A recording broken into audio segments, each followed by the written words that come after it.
दिल्ली में दो मुसलमान बच्चों को नाम पूछकर पीटा गया। सर पे टोपी लगी हुई थी तो इन दो लड़कों ने मुझे मारा और दो मेरे साथ जो दोस्त थे इन लोगों के उनका नाम पूछ के उन्हें छोड़ दिया। मेरे साथ 2-3 लड़के और थे मुसलमान के, उन्हें भी मारा था। नफरत की दास्तान हिंद में तवील होती जा रही है। ये वाकया याद दिलाता है कि नफरत की इंतहा बच्चों पे खत्म नहीं होती, बल्कि जुल्म के मजीद दौर अभी आने वाले हैं। सोचिए, एक 17 साल का बच्चा जो रोजे से है, बोर्ड एग्जाम्स देकर घर लौट रहा है, ईद के लिए नए कपड़े और दोस्तों के साथ खुशी के प्लान्स बना रहा है, लेकिन अचानक रास्ते में उसे घेर के इतनी बुरी तरह मारा जाए कि वो होश खो बैठे। ये वाकया दिल्ली के मुस्तफाबाद इलाके का बताया जा रहा है, जहां 2 मुस्लिम स्टूडेंट्स पर हमले का इल्जाम लगा है। खबरों के मुताबिक मोहम्मद फैजान और उसका दोस्त एग्जाम देकर अपने स्कूल से निकले थे।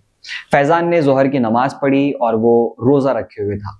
कहते हैं कि उसने टोपी पहनी हुई थी, जिससे उसकी पहचान आसानी से हो गई। गवाह बताते हैं कि कुछ लोग पीछे से आए, बच्चों के नाम पूछे, फिर हिंदू स्टूडेंट्स को अलग करके भगा दिया और दोनों मुस्लिम लड़कों पर हमला कर दिया।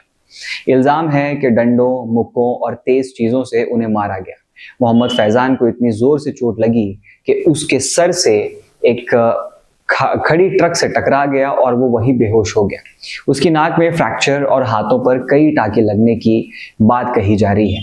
बाद में उन्होंने पहले पास के अस्पताल ले जाया गया और फिर गुरु तेज बहादुर हॉस्पिटल रेफर किया गया, जहां उनका इलाज हुआ।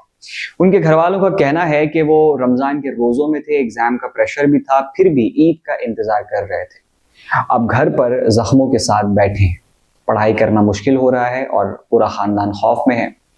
उसके भाई ने कहा कि माँ बहुत डर गई थी, क्योंकि ऐसे वाकयात की खबरें अक्सर सुनने को मिल रही हैं। उन्होंने ये भी मांग की है कि इलाके की सीसीटीवी फुटेज चेक की जाए और जिम्मेदारों पर सख्त कार्रवाई हो।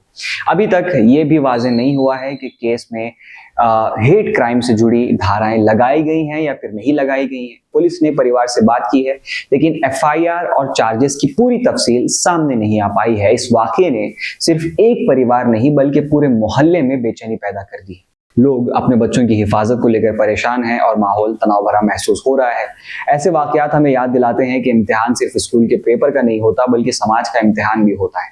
क्या हम नफरत को बढ़ने देंगे या फिर अमन और इज्जत के साथ रहने का रास्ता चुनेंगे? आखिर में सबको इस शहर, इस मुल्क में साथ जीना है, इसलिए जरूरी है कि सच सामने आए, इंसाफ हो और कम्युनिटीज के बीच भरोसा दोबारा मजबूत बनाया जाए। मगर हाँ, इसके मुमकिन रास्ते कितने हैं, इसका जवाब किसके पास है?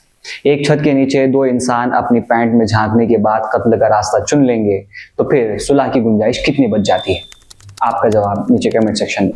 बाकी मिलते हैं अगले वीडियो में। मैं जर्नलिस्ट मजहर, आप देख रहे थे मुस्लिम सियासत।